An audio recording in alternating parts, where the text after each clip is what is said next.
Magandang araw ka rin Sir Froy at Saang Mandalakbay Channel. Ang kwentong aking ibabahagi ngayong araw ay ang karanasan ng aking lolo Isaw. Nasa 82 taon na siya ngayon, kaya ako na lamang ang sumulat itong kwento na minsan ay ibinahagi niya na sa akin noong maayos ko pa siyang nakakausap. Mahina na siya ngayon at madalang na lang din magsalita. Nanatili lamang siyang nakaratay sa kanyang katre, kaya't minsan ay tinutulungan namin siyang tumayo kapag tutungo sa banyo o papaliguan. Apo niya pala ako dahil anak ako ng isa sa mga anak niyang babae. Nasa 26 na taong gulang na rin ako ngayon at itago niya lamang ako sa pangalang Herman. Isinulat ko pala ang kwento ng aking lolo Isaw sa unang punto de vista upang inyong lubos na maunawaan. Ako nga pala si Isaw at dito ko sisimulan ang pagkukwento ko sa inyo tungkol sa aking pakikipagsapalaran bilang isang antingero. Taong 1962, sa isang baryo ng Bicol ako nakatira. Nasa edad 20 na ako noon. Nagsimula akong maging isang antingero noong taong 16 na taong gulang pa lamang ako. Pinamana sa akin ng aking ama ang isang agimat na hindi ko alam kung paano ko gagamitin. Pero sa tulong ng isang gabay ng agimat, natutunan ko rin kung paano yun gamitin. Hindi ko na nga lang maalala ang pangalan niya noong simula nang mawala siya. Tinulungan din ako ni tatay na mapalakas pa ang aking agimat at maging katawan. Noong magkaroon ako ng agimat, ay naging mayabang ako at lumaki ang ulo. Ang pagiging malakas at magaling dahil sa agimat ay panandalian lamang sa aking ipinaranas. Isang araw ay bigla na lamang naglaho ang aking agimat. Dahil doon ay nagkamalas-malas ako sa buhay. Naging sakitin ako at mahina. Minsan ay inaapi ako ng ilang tao sa baryo dahil sa aking sitwasyon. Maaga ring nawala si tatay at ako na lamang ang mag-isang nabuhay. Kasama ko naman noon ang aking ilang kapatid, subalit nakipagsapalaran na rin sila sa ibang lugar. Isang hapon noon, ang araw ay napakainit na bumabalot sa buong lalawigan ng Bicol. Nasa balkonahe ako noon ng aking kubo, nakasakay sa duyan na gawa lang din sa anito. Nagpapahinga ako dahil sa maghapong nagsaka ako sa bukid.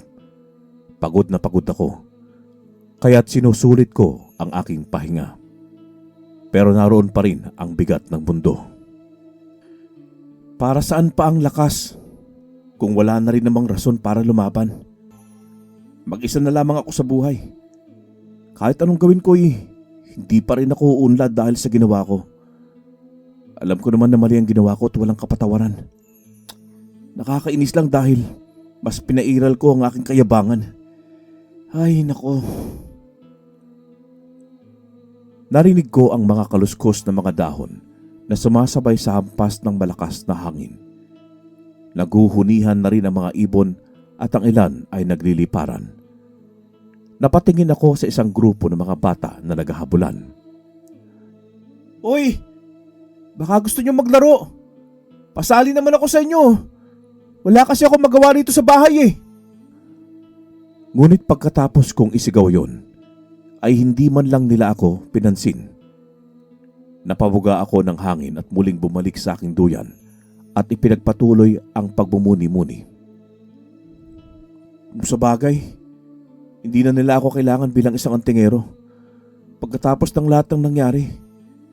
Dahil doon, nawala na ang anting-anting sa akin. Tapos naging mahina na ako at walang silbi sa kanilang lahat. Sa gitna ng aking pagmumuni-muni, ay bigla na lamang akong nakarinig ng boses mula sa labas. Tumayo ako mula sa duyan at dumunga mula sa balkonahe kung sino ang tumungo sa bahay ko na mga oras na yon. Nakita ko ang isang matandang lalaki na may kahabaang balbas at hindi ko alam kung bakit bigla na lamang akong kinilabutan. Nanindig ang balahibo ko sa buong katawan. Isaw, sa wakas, natagpuan na rin kita. Matagal na kitang hinahanap. Hinahanap? Para saan? At sino ka? Wala akong natatandaan na may nakilala akong katulad mo. Ako si Dorong, ang tagapangalaga ng agimat mong tangan dati. Narito ako para kausapin ka. Kaya pala iba ang presensya mo. Saka hindi mo ba alam na wala nang saysay ang buhay ko? Iniwan ko na rin ang pagiging antingero simula nung mawala ang agimat ko. Kaya walang saysay ang pagtungo mo rito. Hindi yan totoo. Ang iyong tungkulin ay hindi pa tapos. Narito ako para kausapin ka tungkol doon. Minsan ka nang naligaw ng landas. Pero hindi ibig sabihin, hindi ka na magbabago. Tungkulin? Anong tungkulin? Ang mapanood ang sarili kong pamilya na mawala? Ang mabigo sa bawat laban na hinarap ko? Ang lamunin ng kayabangan at ng kapangyarihan? Hindi na. Ayoko na ulit maghirap at danasin ang bagay na hindi ko dapat ginawa. Bumaba ka riyan at harapin mo ko. Isaw, hindi ako alis hanggat hindi mo ko siniseryoso sa pag-uusap. Kung hindi ka makikinig sa akin, mapipilitan akong pumasok sa iyong bahay. Bumuntong hininga na lamang ako at saka bumaba mula sa balkonahe. Naalala ko na siya, ang gabay ang tumulong sa akin noon na gamitin ang aking agimat. Pinagbuksan ko ng pinto si Mang Dorong at pinapasok ko siya sa aking kubo. Pinatuloy ko siya sa maliit kong sala at pinaupo. Umupo siya sa harapan ko. Nilapag niya ang kanyang dalang isang bayong sa ibabaw ng mesa. Ilang sandali pa ay binuksan niya yon at may kinuha siyang maliit na kahon sa loob. Gawa yon sa kahoy at may mga simbolo na nakaukit. Kilala ka bilang antingero ng Bicol, ang kilalang birador. Hindi mo dapat kalimutan yon. Kung ikaw lang man ay naparito para ipaalala sa akin ang mga kasalanan kong nagawa at naging kabiguan noon, mas mabuti pang umalis ka na, Mang Dorong. Hindi ako babalik muli sa pagiging antingero kung yan ang pakay mo. Wala. Yan din ba ang sinabi mo noong una mong iniligtas ang isang baryo mula sa mga aswang? O noong pinili mong labanan ang mga nilalang sa kabila ng takot mo? Hindi mo na ba naalala ang pangako mo sa iyong ama na kahit kailan hindi mo iiwan ang pagiging isang antingero? Iba na ngayon, Mang Dorong. Nagpapasalamat ako sa mga itinuturo mo sa akin at sa paggabay noong nagsisimula pa lamang ako. Pero hindi mo ako masisisi. Nagbago na ang lahat. Nilamon ako ng yabang at kasamaan. Namatay si tatay sa hindi malamang dahilan. Iniwan ako ng mga kapatid ko at ipinagtabuyan ako ng ilang mga tao. Hindi agad sumagot si Mang Dorong sa akin. Sa halip ay tahimik niyang binuksan ang kahon na may nakaukit na mga simbolo. Pagbukas niya nun, nakita ko ang isang maliit na piraso ng bato. Kumikislap yon ng masinagan ng sikat ng araw. Naramdaman ko agad ang enerhiya ng agimat at tila tinatawag ako nito. Ito ang agimat ng sa tagabulag. Napili ako ng mga nilalang upang ibigay ito sa susunod na magtatanggol sa ating bayan. Hindi ko ito may bibigay kanino man, kundi sa iyo lang. Agimat ng sa tagabulag? Hindi ko na kailangan ng kapangyarihan. Ni hindi ko nga nagamit ng tama ang dati kong agimat na bigay sa akin ni tatay. Yan pa kaya? Humanap ka na lang ng ibang tagapangalaga niyan, Mang Dorong. Ang kapangyarihang ito ay hindi tulad ng iba. Hindi ito para sa paghihiganti, Isaw. Ito'y para sa proteksyon. Para sa mga tao. Sa oras na tanggapin mo ito, magbabago ang lahat. Mararamdaman naman ng agimat kung nagbago ka na o hindi. Kusa itong maglalaho, oras na sakupin ka ng kayabangan at kasamaan. Ikaw ang pinili na bigyan nitong agimat, Isaw. Sana'y wag mo kong bibiguin sa pagparito ko rito. Malayo pa ang nilakbay ko. Napatingin ako sa agimat ng sa tagabulag. Habang tinitignan ko ang agimat, ay parang may enerhiyang humahatak sa akin na kunin ito. Nagalinlangan akong hawakan ng agimat, ngunit sa likod ng aking isipan ay nararamdaman kong kailangan ako nito at kailangan ko rin ito. Kung tatanggapin ko ito, ibig sabihin ba, kailangan ko magsimulang muli? Hindi mo na kailangang magsimulang muli at bumalik sa nakaraan, Isaw. Kailangan mo nang harapin ng kasalukuyan, lalo na at maraming umaaligid na masasamang nilalang ngayon sa paligid. Huminga ako ng malalim at saka unti-unting inabot ng aking kamay ang agimat. Nang mahawakan ko ito, ay agad na dumaloy ang kakaibang init sa aking buong katawan. Naramdaman ko rin ang bilis ng tibok ng aking puso, ang bigat ng nararamdaman ko at ang pag-aalinlangan ay parang binura ang lahat ng yon. Napalitan ng determinasyon, lakas at panibagong layunin. Sige, tinatanggap ko po ang alok mo, Mang Dorong. Simula sa araw na ito, ako na ang tagapangalaga ng agimat ng sa tagabulag. Sabihin mo lang sa akin kung saan at kailan ako magsisimula. Hindi pa sa ngayon, Isaw. Maganda ka lang at darating din tayo dyan. Papalapit na namang muli ang pagdating ng kadiliman. Napatingin ako sa agimat ng sa tagabulag. Kinulong ko yon sa aking palad at nag-usal ng isang panalangin.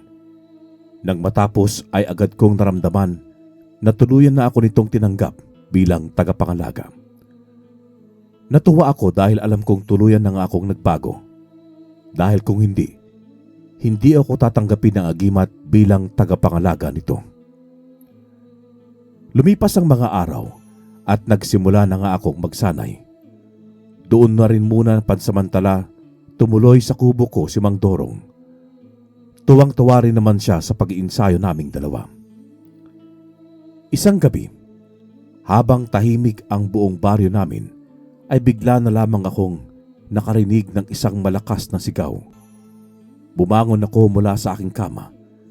Agad kong isinuot ang aking agimat na ginawa kong hikaw. Paglabas ko ng aking silid, naabutan ko si Mang Dorong na palabas din. Bilisan mo, Isaw! May nangangailangan ng tulong! Kailangan nating tulungan siya! Oo, Mang Dorong.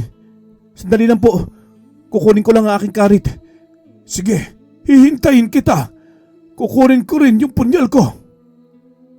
Mabilis kaming nagtungo ni Mang Dorong sa pinanggagalingan ng sigaw. At sa isang malubak na daan sa kabilang baryo ay naabutan namin ng isang pamilyang sinasalakay ng 3 aswang. Ang kanilang mga kuko ay matatalim at kanilang mapupulang mga mata ay nagliliyab. Para silang aso na lumalakad sa lupa, pero ang katawan nila ay katulad ng isang tao at ang kanilang mukha ay parang tulad ng aso. Mang Dorong, ikaw nang bahala sa magpamilya. Ako nang bahalang humarap sa mga kalaban. Sige, Isaw! Ako nang bahala sa kanila! Tumigil kayo! Iwan niyo ang pamilyang yan at harapin niyo ako! Akong harapin niyo! Walang makakapigil sa amin. Ang pamilyang ito ay amin na. Hindi kami makakapayag na magugutom kami ngayong gabi. Akala mo ba'y matatalo mo kami? Baka nakakalimutan mo, Isaw. Isa ka nang mahina ngayon. Diyan kayo nagkakamali. Hindi na ako tulad ng dati. Nanumbalik na ako bilang isang birador na antingero. Kita ko ang gulat sa mga mata ng 3 aswang. Dumaan din doon ng takot pero saglit lang at agad din namang nawala. Naramdaman ko ang pagliyab ng enerhiya ng agimat sa aking tenga at dumalo yun sa aking katawan patungo sa aking kabao. Sa wakas, naramdaman kong muli ang lakas ng pagiging isang antingero. Alam kong kapangyarihan mong taglay aking agimat. Kaya mo kong walain sa paningin ng aking mga kalaban. Mabubulag sila at hindi nila ako makikita sa tuwing aatake ako. Subalit, mamaya ko na lamang yung gagamitin. Kailangan ko munang daanin sila sa pakikipaglaban ng harapan. Lumukso ako patungo sa kinaroroonan ng 3 aswang at malakas akong nagpakawala ng sipa. Sabay-sabay silang 3 tumilapon sa hindi kalayuan. Tumakbo naman ang magpamilya patungo kay Mang Dorong. Tumayo ang 3 aswang at agad silang umatake patungo sa akin. Sinuntok ko sa mukha ang isang aswang. Samantalang ang isa naman ay agad akong hinawakan sa braso at pilit na hinihila. Mabilis ko siyang siniko dahilan para mabitawan niya ako. Ang isa naman ay dumukwang sa akin at agad akong sinakyan. Ngunit mabilis ko rin siyang nasuntok sa tiyan kaya nakatayo ako agad. Hinarap ko silang 3 at kitang-kita ko ang galit sa kanilang mga mata habang nakatingin sa akin. Kung gusto nyo pang mabuhay, tumigil na kayo sa ginagawa nyo. Lumayas na kayo sa baryong ito. Huwag na kayong magkalat ng lagim. Hindi kami aalis sa baryo na ito. Maghahasik kami ng lagim sa gusto namin. Kalabanin mo man kami, ay hindi mo kami mapipigilan, Isaw. Mukhang napilin na ninyo ang magiging kapalaran ninyo ngayong gabi. Pwes, hindi na ako magdadalawang isip na baslangin kayong 3. Bigla akong umatake patungo sa 3 aswang at walang awa ko silang tinagahan ng aking karit na hawak. Nanginig sila nang bumagsak sa lupa habang gumugulong ang kanilang mga ulo. Hinarap ko sila at pinakatitigan. Umusal ako ng dasal para hindi na sila makapawinsala pa ng iba. Noong tuluyan na silang nawala ng buhay, ay agad kong tinawag si Mang Dorong. Ikaw na po ang bahala sa bangkay nila, Mang Dorong. Siguraduhin natin na tuluyan na silang mawawala. Huwag kang mag-alala, Isaw. Ako ang bahala roon. Puntahan mo muna ang magpamilya at mukhang takot na takot sila sa kanilang nakita. Ako nang bahala sa kanila, Mang Dorong. Kakausapin ko sila nang hindi na sila mag-alala pa sa mga susunod na araw. Mabuti pa nga at mukhang nasa ganun ay kumalma na sila. Simula ngayon, hindi ko nahayaan na maghari ang kadiliman sa baryong ito. Haharapin ko silang lahat. Tinapik naman ako ni Mang Dorong sa aking balikat. Noong tumungo na ako sa magpamilya, ay agad ko silang pinakalma. Ayos na ho ang lahat. Huwag na kayong mag-alala. Wala nang aswang ang sasalakay sa inyo. Dahil simula sa gabing ito, hahanapin ko sila at papaslangin. Hindi ko hayaan na ang baryong ito at kayong lahat ay narito para mapahamak. Nagpasalamat naman sa akin ang magpamilya. Hinatid ko naman sila sa kanila para masigurong ligtas silang makauwi. Pagkatapos ko silang ihatid, ay umuwi na rin ako ng aking bahay. Pagdating ko roon, ay nandoon na si Mang Dorong at hinihintay ako. Pagkarating ko sa kanyang harapan, ay binati niya naman ako sa aking tagumpay. Hindi ako makapaniwala na taglay mo pa rin ang pagiging maliksi at mabagsik sa pakikipaglaban. Hindi kailanman nawala ang kakayahan mo. Kahit na nawala sa iyo ang agimat mo dati, natutuwa ako at muling bumalik na ang emperador na antingero na kilala ko. Dahil sa iyo yun, Mang Dorong. Kung hindi ka dumating, ay baka nanatili pa rin akong malungkot at may mabigat na dinadala sa aking dibdib. Kaya maraming salamat sa iyo. Wala yon, Isaw. O siya, magpahinga na tayo at may gagawin pa tayo bukas. Tumango naman ako kay Mang Dorong. Bago kami tuluyang pumasok sa bahay para na rin magpahinga at matulog. 1 linggo na ang lumipas mula nang maitaboy ko ang mga aswang sa aming baryo. Sa bawat araw na dumadaan, tila nagiging mas malakas pa ako at ang taglay kong agimat na sa tagabulag. At naging payapa ang buhay dahil sa pagdating noon.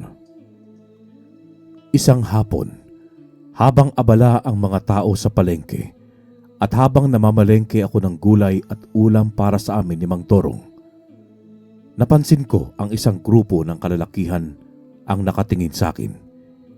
Hinintay nila ako matapos sa pamamalengke at bigla na lamang silang huminto sa aking harapan. Sa presensya pa lamang nila ay alam kong hindi sila ordinaryong tao, kundi isa rin sila na katulad ko. Nakilala ko agad ang isa na siyang kumausap sa akin. Si Banoy, ang isang antingero na nagmula pa sa ibang nayon. Isaw, maraming salamat sa ginawa mo nung nakaraan. Dahil iniligtas mo kami simula sa grupo ng mga aswang na sumalakay sa amin. Pero sa ngayon ay kailangan ulit namin ng tulong mo. Wala yun, Banoy. Tama lang ang ginawa kong tulungan kayo. Hindi ba't yun naman ang dapat nating gawin? At saka anong nangyari? Bakit kailangan nyo ng tulong ko? Bumalik na naman ba ang mga aswang sa bari natin? Hindi pa sila bumabalik, Isaw. Pero ang malala ay nabalitaan namin mula sa mga manghuhula na ang alagad daw ng hari ng mga aswang na si Jado ay paparating. At kung totoo nga ang sinabi ng manghuhula mula sa kabilang baryo, balak daw ng mga aswang na ito na sakupin ang buong Bicol. Jado? Sino siya?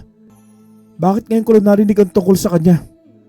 Siya ang pinuno ng lahat ng aswang sa halos 3 nayon sa Bicol. Hindi pa siya natatalo kahit ng pinakamalakas na antingero noon. Kahit kami ng mga antingero din ay nahihirapan siyang kalabanin. Inisa-isa na namin siyang sugurin ngunit walang nangyari. Ang sabi pa, siya ay may kapangyarihang itim na hindi tinatablan ng kahit anong bala o sandata. Kung totoo nga sinasabi mo, dapat pala'y paghandaan natin ang pagdating nila o kaya ang pagsugod natin sa kanila. Pero paano natin matatalo ang isang katulad ni Jado kung hindi siya tinatablan ng bala o sandata? Anong makakapagpahina sa kanya? Ikaw lamang ang makakatalo sa kanya, Isaw. Ako?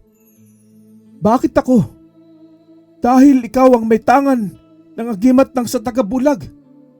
Gamitin mo ito para hindi kanya makita. Sa ganong paraan ay magagawa mo siyang paslangin. Punteriyahin mo ang kanyang mga mata. Dukutin o kaya saksakin mo. Doon natin matatalo si Jado. Huwag kang mag-alala. Sasamahan ka namin sa laban na ito. Magtulungan tayo para matigil na kung ano man ang plano ni Jado. Kung ganon, kailangan kong paghandaan ang pagharap naming dalawa. Huwag kang mag-alala, Isaw. Tutulungan ka namin sa paghahanda. Lumipas nga ang mga araw at palagi kaming nag-iinsayo ng mga kasama kong antingero. 5 kaming lahat at bawat isa sa amin ay gustong mapatumba si Jado para hindi na ito magasik pa ng lagim. Tama ang iyong desisyon, Isaw. Kailangan ninyong magtulungan laban kay Jado. Hindi siya madaling kalaban at siya ang nagahari sa mga aswang ngayon. Oras na mapabagsak niyo siya. Wala nang lagim na mangyayari sa buong Bicol. Opo, Mang Dorong. Magtutulungan kami para sa bayan. Ito lang din ang tanging paraan para matalo si Jado. Iyong pag-aralang mabuti ang orasyon. Isaulo mo ito at isa puso. Isang gabi, habang nag-aayos ako ng aking mga gamit, naramdaman kong may nagmamasid sa akin mula sa kadiliman ng kagubatan. Napatigil ako at tumungo ako sa bintana ng aking silid. Pinagmasdan ko ang labas kung saan masukal na gubat na ang naroroon sa unahan. Kinuha ko ang aking karit at binuksan ang bintana. Lumukso ako at tumungo sa mga naglalakihang punong kahoy. Lumabas ka! Ngayon din! Alam kong nariyan kayo at nagtatago. Kanina ko pa kayo nararamdaman. Pagkatapos ko yung sabihin, bigla na lamang nagpakita sa akin ang mga aswang na nagkukubli sa mga puno. Ang kanilang mga mata ay nagliliyab sa galit at ang kanilang mga katawan ay mukhang mas malaki kaysa sa karaniwang aswang. Nakilala ko agad ang uri nila. Kung hindi ako nagkakamali, Sila ang mga alagad ni Jado. Ikaw pala si Jado, ang pinili ng agimat ng sa Tagabulag. Sabi ni Haring Jado, magaling ka raw, pero hindi ka naman mukhang malakas. Mukha yata nagkamali siya ng tingin sa'yo. Ang tunay na lakas ay hindi nakikita sa itsura lang.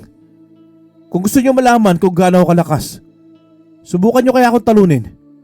Tignan natin kung sinong matatalo at kung kanino ang huling halakhak. Ha?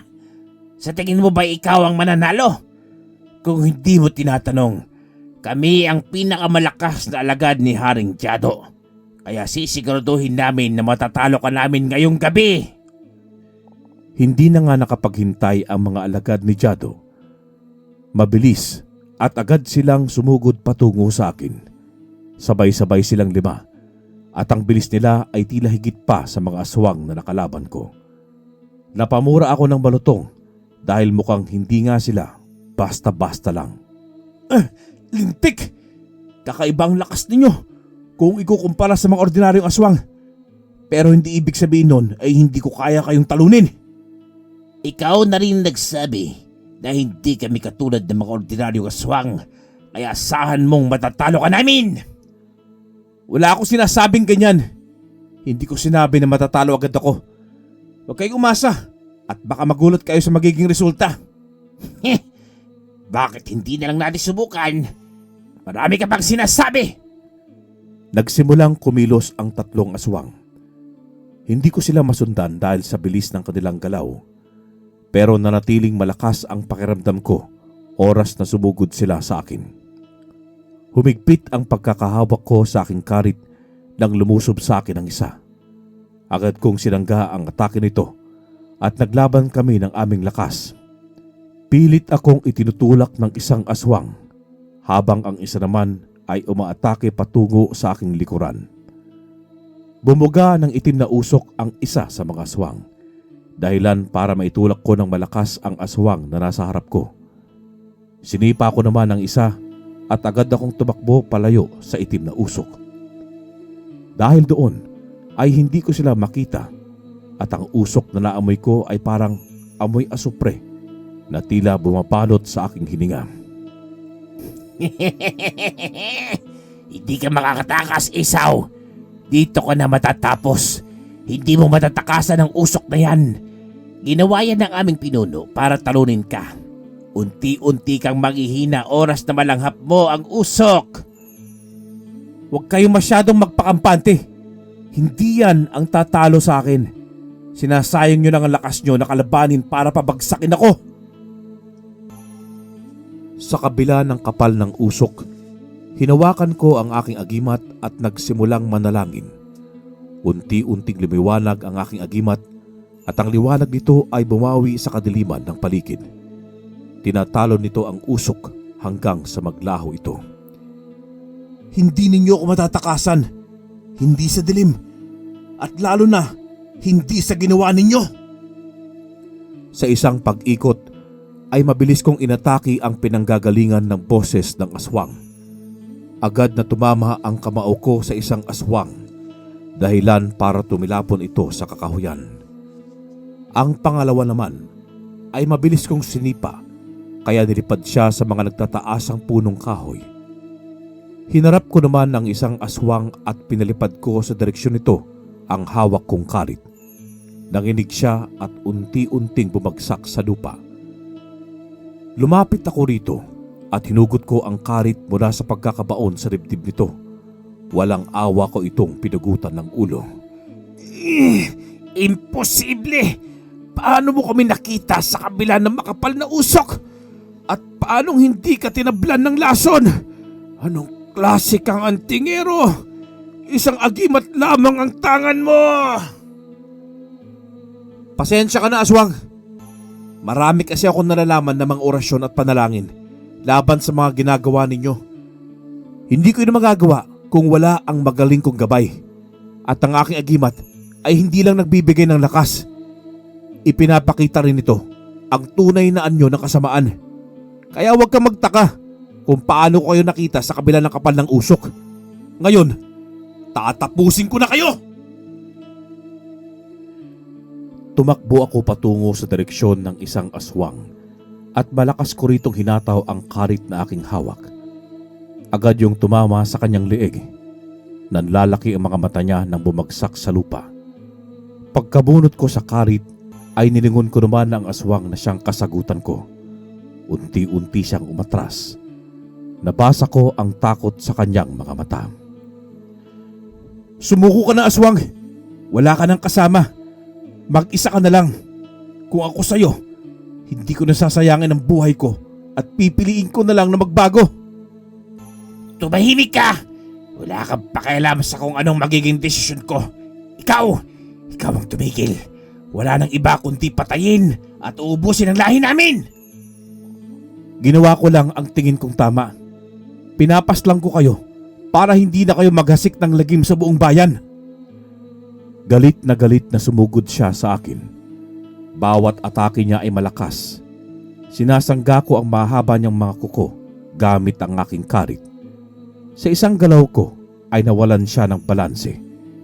Kinuha ko ang pagkakataon na yon para sipain siya. Tatakbo na sana siya nang ibaon ko ang karit sa kanyang likuran. Napasigaw siya ng malakas.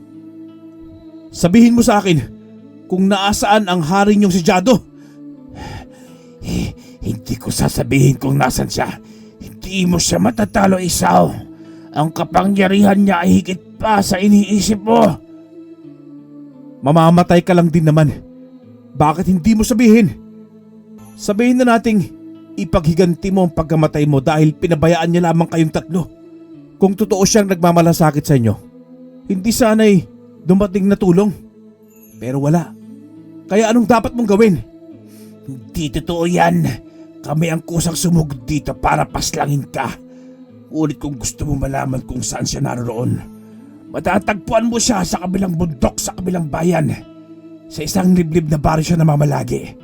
Sa tuktok ng bundok sa kanluran. Kasama niya ang mga kasamahan kong natitira.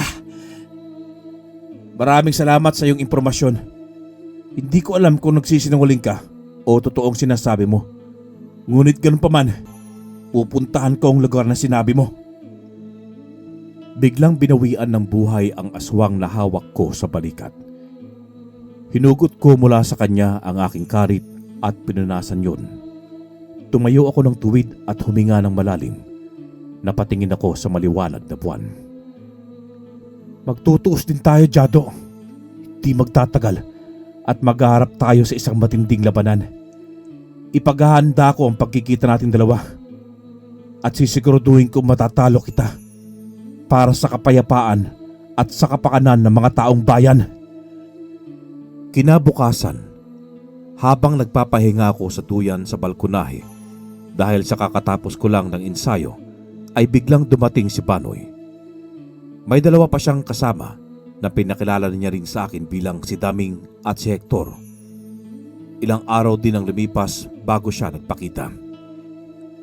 Isaw! Pare! May narinig ako tungkol sa laban mo kagabi ah! Uy, paring Banoy! Anong ginagawa niyo rito?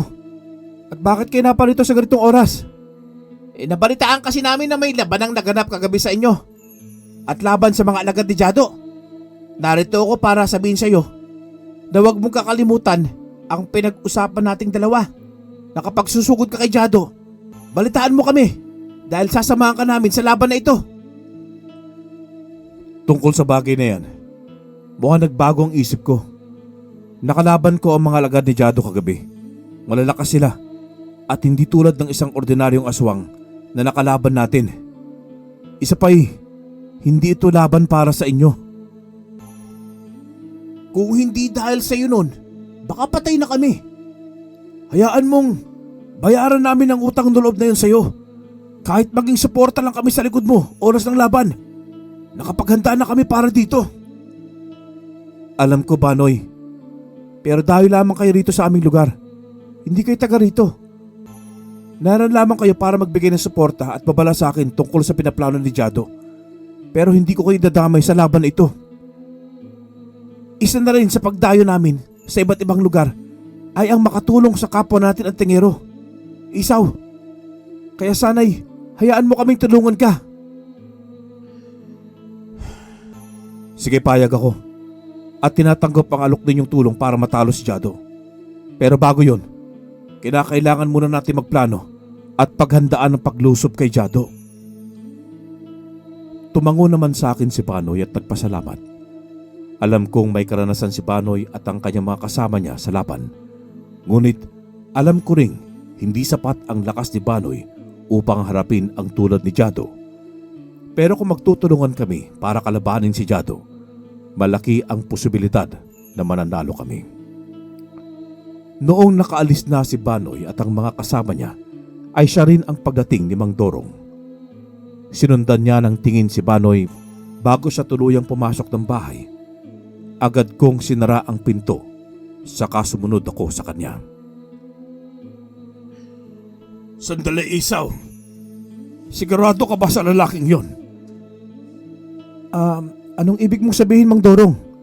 Si Banoy yun. Hindi mo ba siya natatandaan? Siya yung tutulong sa akin para harapin si Jado. Hindi ba't ikaw na rin nagsabi sa akin na mas mabuti ngang magtulungan kami para matalo si Jado? Oo, sinabi ko yun noong makita ko siya. Pero sa ngayon mukhang iba na ang aura niya. Hindi ko gusto. Mukhang may binabalak siyang masama. Mang Dorong, kung ano-ano yung iniisip mo, gusto lang makatulong ng tao. Isa pa, hinihingi nila ang tulong ko at gusto nila akong tulungan para tuluyang mapabagsak si Jado. Kung may binabalak man silang masama, marahil yun ang gustong pabagsakin din si Jado. Magtiwala ka lang, Mang Dorong. Hindi mo sila kilala ng lubusan, Isaw. Minsan ikaw din ay nagkasala. Hindi rin yun maiwasan sa lalaking yon. Ang akin lang ay pinapaalalahanan lang kita na mag-ingat ka pa rin at huwag ibibigay ng buong buo ang iyong tiwala. Sandali, Mang Dorong. Anong gusto mong sabihin sa akin? Na ako rin ay nagkasala kaya hindi rin maiwasan na magkasala sila? Bakit nagtiwala ka pa sa akin kung ganon? Bakit mo binigay pa sa akin ang agimat ng sa tagabulag? Nagtiwala ako dahil nagbago ka at pinagsisihan mo ang nagawa mo noon. Kaya kita hinanap. Pero sa lalaking yon, iba ang kutob ko, Isaw. Pinaalalahanan lang kita. Maaring mali ako at maaring tama ka. Hindi kita pipilitin. Basta't ipangako mo lang sa akin na mag-ingat ka kung sakaling tumungo na kayo kay Jado. Huwag kang mag-alala, Mang Dorong. Hindi mangyayari yon. Sa tingin ko'y hindi naman ako tatraidorin ni Banoy. Mag-iingat ako, gaya ng pinangako ko sa'yo. Sana nga, Isaw. Sana nga'y mali lamang ako ng kutob at akala. Kailan ang alis ninyo patungo kay Jado? Pag-uusapan pa namin ang tungkol dyan, Mang Dorong. Sa ngayon ay tuturuan ko rin muna silang mag-ensayo para sa paghahanda. Ikaw ang bahala. Basta't nandito lang ako kapag kailangan nyo ng tulong. Salamat po, Mang Dorong. Makalipas nga ng ilang araw, tinuruan ko sila Banoy at ang mga kasamahan niya na mag-ensayo. Ganon din ang ginagawa nila sa akin pabalik. Tinuturuan din nila ako ng mga alam nilang galaw sa pagkikipaglaban. Labis akong natutuwa nun dahil marami akong natutunan sa kanila. Nagpahinga na rin muna kami sa pag-iensayo noon sa bakuran ng aking kubo. Kitang-kita ko naman si Mang Dorong sa paghahanda ng pagkain namin. Bigla namang tumabi sa akin si Banoy at inabutan ako ng isang pandesal. Kumusta ang pag-iensayo ninyo? Ayos naman, Mang Dorong. Handa na kami para tumungo sa kinaroroonan ni Jado. Kailan ba ang alis ninyo? Bukas po ng umaga. Pagkatapos nun, gabi na kami susugod sa kinaroroonan ni Jado para mga tao na nasa loob ng kanilang bahay. Maganda ang plano ninyo. Hindi na ba ako sasama sa inyo? Mang Dorong, huwag ka na hong mag-alala para kay Isaw. Magaling siya sa pakikipaglaban. At alam namin na kayang-kaya niyang talunin si Jado. Isa pa naroon din kami para tulungan siya. Ang sa akin lang ay baka kailangan niyo pa ng kasama sa paglalakbay. Marami akong nalalaman sa mga bagay-bagay. Baka sakaling kailangan nyo ng gabay ko, lalo na itong alaga kong si Isaw. Huwag mo na akong alalahanin, Mang Dorong. Kami na ang bahalang humarap kay Jado. Isa pa'y, alam kong abala ka rin sa ibang bagay. Kaya ilaan mo na ron ang oras mo. O sige, kayong bahala. Basta't mag-iingat kayo. Iingatan ko si Isaw, Mang Dorong. Kami ba ang magliligtas sa kanya ngayon kung sakali man na malagay sa alanganin ng buhay niya dahil kay Jado? Huwag kang magsalita ng tapos, bata. Dapat ay positibo lang kayo palagi. Hindi mo nalagay sa panganib si Isaw at siguraduhin mo yan. Nako. Tigilan na nga natin ang pag-uusap na ito. Salamat sa paghahanda ng merenda, Mang Dorong, ha. Saktong-sakto sa kape na iniinom ko. Inakbayan ko si Mang Dorong at pinisil ko siya sa kanyang balikat. Pinapakalma ko siya dahil mukhang nainis siya sa sinabi ni Banoy. Tumahimik na rin naman siya at binalik ang buong atensyon sa pagkain ng pandesal at pag-inom ng kape. Si Banoy naman ay nagpaalam sa amin ng saglit para tawagin ang mga kasama niyang nagpapahinga. Hindi ko gusto ang pagkakasabi ng lalaking yun. Pinaparating niya na gusto niyang may masabang mangyari sa iyo. Kalma ka lang, Mang Dorong. Baka nasabi niya lang yun dahil baka yun ang iniisip niyang mangyari. Pero sisiguraduhin ko naman na magiging ligtas ako sa huli at mapapatay ko si Jado. Tumango naman sa akin si Mang Dorong at hindi na siya nakipag-argumento sa akin. Nagpatuloy na lamang kaming kumain ng pandesal. Kinabukasan, nagtungo na nga kami sa kabilang bayan. Halos 2 oras ang biyahe namin bago kami nakarating sa lugar kung saan naroroon si Jado. Habang naglalakad kami sa gubat, ay nasa unahan ang ilan sa mga kasama ni Banoy at ako naman ang sa gitna.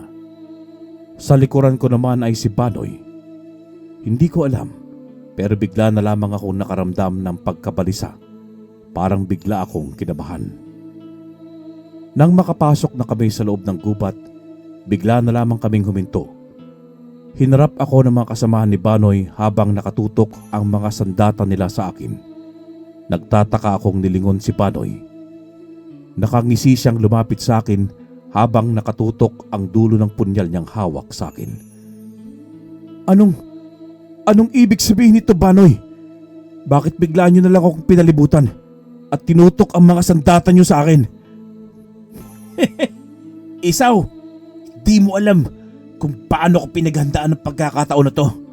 Sa una pa lang, pinlano ko ng lahat para mapalapit sa'yo. Alam kong tangan mo ang agimat na sa Tagabulag. Nabalitaan ko yung sa ibang aswang na napas lang namin. Dahil doon, nagka-interes ako tungkol sa'yo. At tama nga, tangan mo nga ang agimat na yan na siyang magbibigay sa akin ng lakas. Kung ganun, planado mo pala ang lahat ng pagkikita nating dalawa. Ano? Palabas din ba pagpapatalo niyo sa mga aswang na yon nang iligtas ko kayo? Tama ka, Isaw. Yan nga ang plano ko. Hindi ko naman akalain na maawa ka sa amin at kakaibiganin mo agad kami. Nagbago ka na nga na dati ay ang yabang mo at hindi ka malapitan lang kung sino. Pero pasensya ka na, Isaw.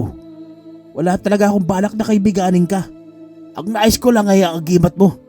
Kaya ibigay mo na lang yan sa akin para hindi ka na mahirapan pa. Sa tingin mo ba'y tatanggapin ka ng agimat ko? Diyan ka hindi ka nakakasiguro, Banoy. Wala kang alam sa sinasabi mo. Hindi gagana ang agimat sa isang masama ang budhi. Kung alam ko na lang na ganito palang pakay mo, hindi ko na sana hinayaang sumama kayo sa akin ngayong gabi. Tama nga si Mang Dorong. Iba ang kutob niya sa'yo. Sana'y nakinig na ako sa kanya. Sigurado akong tatanggapin ako ng mutya mo, Isaw. Tinanggap ka nga niya na minsan ay naging masama. Ako pa kaya? Di naman ako katulad mo na sakim sa kapangyarihan at puno ng kayabangan. Isa pa'y, wala rito ang pinagyayabang mong gabay na yun. Kaya wala ka ng kawala sa amin. Minsan lang ako nagkasala, Banoy. Pinagsisihan ko ang pagkakasala kong yun. At sinisiguro ko sa'yo, nagbago na ako. Kaya kung nais mo makuha ang agimat mula sa akin, kalabanin niyo muna ako. Ha? Walang problema, Isaw. Ibibigay ko sa yung gusto mo. Kakalabanin kita. Mabilis na umigkas ng isang suntok si Banoy sa aking mukha. Pakiramdam ko ay natanggal ang isa kong ngipin dahil sa lakas ng kanyang pagkakasuntok. Pero hindi ako nagpatinag at agad ko rin siyang sinuntok papalik sa kanyang mukha. Napaatras siya at dumura ng dugo.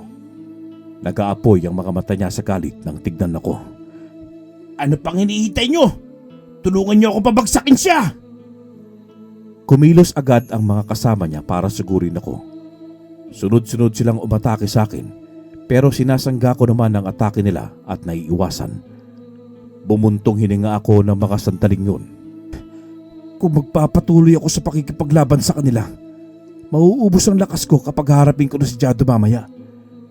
Wala na akong oras pa para harapin sila at si Banoy. Kailangan ko nang tapusin ito agad. Mabilis kong sinipa ang isang kasama ni Banoy at pinalipad ko ang aking karit sa ere.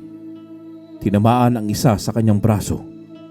Huminto ako at agad na nag-usal ng orasyon. Pagkatapos kong umusal ang orasyon ay bigla silang natigilang lahat. Hindi na nila ako makita pa. Kinuha ko ang pagkakataon na yon para isa-isa kong pabagsakin ang mga kasama ni Banoy.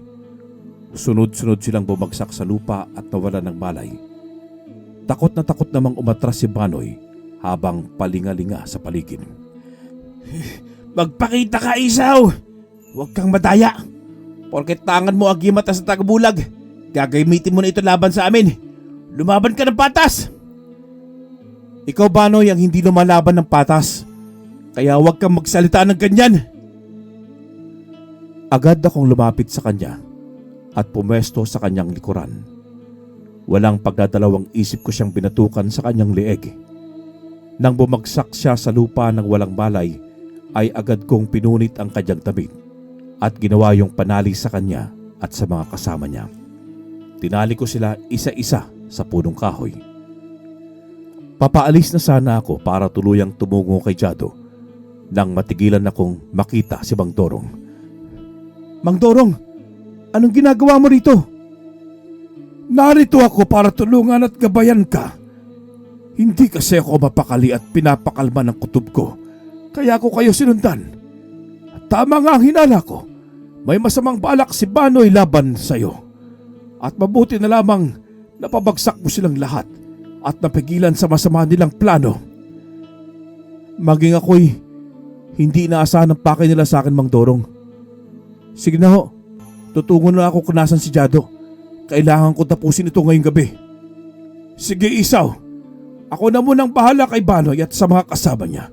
Pagkatapos ko rito, susunod ako sa'yo. Bakit ho? Ano ang plano niyo kina Banoy? Tuturuan ko lang sila ng leksyon. Sige na, susunod ako. Mag-iingat ka, Isaw. Tumango naman ako sa sinabing yun ni Mang Dorong at agad na akong tumakbo papasok sa gubat patungo sa kinaroroonan ni Jado. Huminto ako sa harapan ng isang bahay na gawa sa kawayan. May ilaw sa loob at mukhang may nagkakasayahan sa loob. Naramdaman ko agad ang mabigat na presensya ng kadiliman na nanggagaling sa loob. Dahan-dahan akong humakbang papalapit sa bahay para pakinggan at tignan kung anong nangyayari sa loob. Sumilip ako sa isang butas at nakita ko ang isang lalaking may puti ng buhok habang may kaharap itong tatlong lalaki. Sigurado ako na siya si Jado. Bigla silang natigilan at napaamoy. Napamura ako nang maamoy nila akong naroroon ang talas ng pangamoy nila. Lumabas silang apat at agad na hinanap kung sino ang nasa labas. Hinanda ko na ang aking karit at muling nag-usal ng orasyon para makita nila ako. Ako bang hinahanap ninyo? Sino ka? At anong ginagawa mo rito? Ayon sa postura mo, ay mukhang hindi ka ordinaryong tao lang. Hindi mo ba ako nakikilala, Jado? Ako ito, si Isaw. Ang gusto mong patayin. Narito na ako. Tumungo talaga ako dito para kausapin ka. Kung totoo nga ba ang plano mong sirain ang bayan ng Bicol, kung ano man ang binabalak mo, ay huwag mo nang ituloy. Ikaw pala ang berador na si Isaw. Sa wakas, nakaharap na rin kita. Ang antigerong may tangan ng agimat na sa tagabulag. Wala akong laban sa'yo. Kaya bakit kita kakalabanin, Isaw? Huwag ka nang magmaang-maangan pa, Jado. Nakalaban ko ang mga tauhan mong ipinagmamalaki nilang papaslangin ako. Kaya huwag mo nang ipagkaila pa yun. Nakakahiya naman. Wala palang binatbat ang mga tauhan kong pinadala sa'yo para patayin ka. Malalakas pa naman ang uri ng mga aswang ang mga yun. Pero napatumba mo agad? Paano naman ako kung makakalaban na kita? Mapapabagsak mo rin ba ako? Hindi natin malalaman ang sagot kung hindi natin susubukan, Jado. Narito lang din naman ako para paslangin ka. Wala akong awa sa isang matandang aswang na katulad mo. Lalo pat alam kong binabalak mo laban sa akin. Naman, akala ko maniniwala ka agad sa drama ko. Pero hindi pala. Hindi ka nga maisahan. Alam mo agad ang takbo ng kumpanya. Sige, ibibigay ko ang gusto mo. Kakalabanin kita. Papatunayan kong isang pagkakamali ang pagparito mo. Pero bago yun, kailangan mo munang pabagsakin ang 3 kong alagad na ito. Pinaghandaan nilang agimat mo kaya sigurado akong matatalo ka nila. Sige, tignan natin kung tama yung sinasabi mo. Sumugod agad ang 3 niyang mga alagad, pero mabilis naman akong umusal ng orasyon para mawala sa paningin nilang 3. Bigla silang natigilan at luminga sa paligid, pero hindi ko na hinintay na mahanap nila ako at magamit ang mga pinag-aralan nila laban sa aking agimat. Hinataw ko agad ang karit na aking hawak sa kanilang leeg. Sunod-sunod na bumagsak ang mga tauhan ni Jado sa kanyang harapan. Nanlalaki ang kanyang mga mata habang nakatitig sa 3 bangkay. Kitang-kita ko ang gulat sa kanyang muka at saka siya luminga-linga sa paligid. Ano sa tingin mo ngayon, Jado? Mukha ba akong nakikipagbiruan sa'yo? Hindi ako nagsasalita lang dito, Jado. Ginagawa kong sinasabi ko. Kaya kung gusto mong tumahimik ka, hindi mo ko matatalo. Ako ang makapangyarihan at pinakamalakas na aswang sa buong bayan. Pwes, sisiguraduhin kong pabagsakin ka, Jado. Hindi ka magtatagumpay sa binabalak mong masama sa buong bayan. Ako ang tatapos sa'yo. Hindi ka maghahari. Sa ganun, wala nang aswang na makakapinsala ng mga inosenteng tao. Tumahimik ka! Hindi ko kailangan marinig ang mga sinasabi mo. Harapin mo na lang ako! Ngumisi ako nang marinig ang sinabi niya. Agad kong pinalipad sa kanya ang bato na aking hawak at tinamaan siya sa kanyang ulo. Galit na galit siya, kaya agad siyang nagpalit ng kanyang anyo. Pinakaramdaman niya ang presensya ko, pero nanatili naman akong hindi kumikilos para hindi niya ako matunugan. Hinintay ko na mapalayo siya sa akin at mabilis akong tumakbo patungo sa kanya. Pagkarating ko sa kinaroroonan niya, ay agad ko siyang sinakal sa kanyang liig. Nanlaban siya sa akin. Malakas siya kaya nabitawan ko agad siya. Lumipad ako sa kakahuyan nang suntukin niya ako sa aking tiyan. Kung inaakala mo mapapabagsak mo ako ng ganun kadali dahil hindi kita nakikita, pues nagkakamali ka. Nararamdaman ko naman ang presensya mo. Malakas ang pakiramdam ko. Kaya hindi mo ko basta-basta matatalo. Pinilit kong bumangon mula sa pagkakabagsak nang matanaw ko si Jado na patakbo sa kinaroroonan ko. Umusal ako uli ng isang orasyon na siyang magpapalakas pa sa aking agimat. Hinugot ko ang punyal na nasa aking baywang. Tumakbo na rin ako patungo sa kanya para salubungin siya. Nanlilisik ang mga mata kong nakatingin kay Jado. Noong malapit na ako sa kanya, ay agad akong gumulong sa lupa at nagpadulas sa damo. Tinarak ko ang punyal sa kanyang binti, dahilan para bumagsak siya sa lupa. Lumapit ako sa kanya saka mabilis ko siyang sinipa. Hindi ako tumigil hanggat hindi siya nangihina. Hindi mo ko matatalo, Jado. Hindi ka na mabubuhay pa. Ito na ang katapusan mo!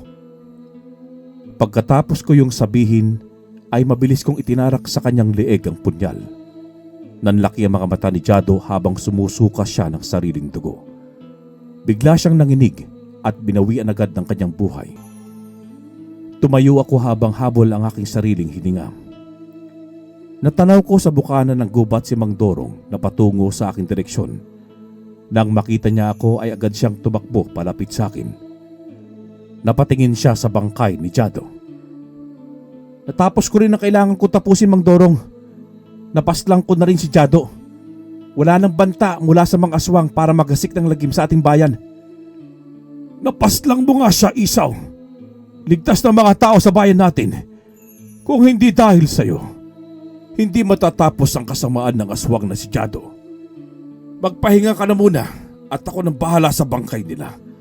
Kailangan ko lamang silang orasyonan nang sa ganun ay hindi na makapangbiktima pa ang itim na bertud mula sa kanilang katawan. Maraming salamat, Mang Dorong. Oo nga pala, kumusta si Nabanoy? Nandoon, wala pa ring malay ng iwan ko. Bukas pa sila magigising at wala silang maalala sa nangyari. At hindi ka rin nila maalala. Inurasyonan ko sila para rin sa kapakanan nila yon. Mabuti yun, Mang Dorong. Nang sa ganun ay hindi sila lamunin ng inggit at pagkasakim. Tinapik ako sa balikat ni Mang Dorong bago niya simulan ang orasyon para kay Jado at sa 3 tauhan nito. Ako naman ay napaupo sa isang tabi at pinanood lamang ang kanyang ginagawa. Simula ng araw na yon ay nagbago na ang takbo ng aking buhay. Nagkaroon ako ng sarili kong pamilya at tuluyan ng iniwan ang aking pagiging antingero. Binalik ko naman ang agimat kay Mang Dorong para sa aking kapayapaan kasama ang aking pamilya. Pagkatapos noon ay hindi na kami muling nagkita pa ni Mang Dorong. Palagi ko na lamang siyang ipinagdarasal na sana'y nasa mabuti siyang kalagayan. At hiling ko na sana'y masaya siya kung saan man siya naroroon. Wakas.